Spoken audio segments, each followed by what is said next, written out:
रीति विज्ञान क्या होता है तो सुन लो साथियों। आप लोगों से यदि मैं प्रश्न करूं ना कि टीचिंग मेथड क्या होता है तो आप लोगों को सबको पता है कि भैया टीचिंग मेथड तो हमें पता है, तो रीति विज्ञान क्या होता है।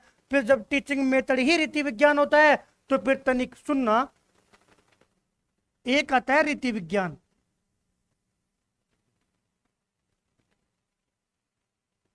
और साथियों एक आता है शिक्षण विधियां।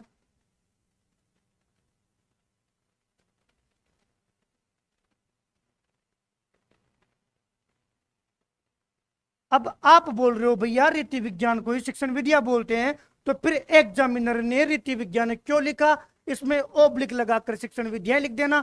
साथियों देखो ये उसी प्रकार है कि रीति विज्ञान ही शिक्षण विधियां होती है, लेकिन थोड़ा सा अंतर है, और वो एक अंतर यह है कि यदि शिक्षण विधियों में जैसे आपने आगमन विधि पढ़ी, आगमन विधि पढ़ी कि उदाहरण से नियम की ओर,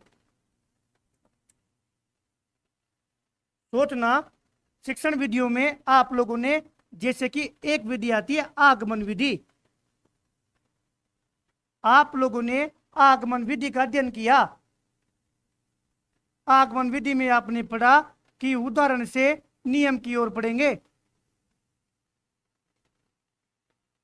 साथियों ये तो है शिक्षण विधि कि आगमन विधि उदाहरण से नियम की ओर चलती है, लेकिन कभी सोचा है कि क्या होगा इससे। आप एक टाबर, एक बालक बैठा हुआ है, उस टाबर को आगमन विधि से पढ़ा रहे हो, मतलब पहले उसको उदाहरण समझा रहे हो और उदाहरण से नियम की ओर लेके जा रहे हो। वास्तव में इसके पीछे क्या रीति छुपी हुई है, आप ऐसा क्यों कर रहे हो, यही रीति विज्ञान है।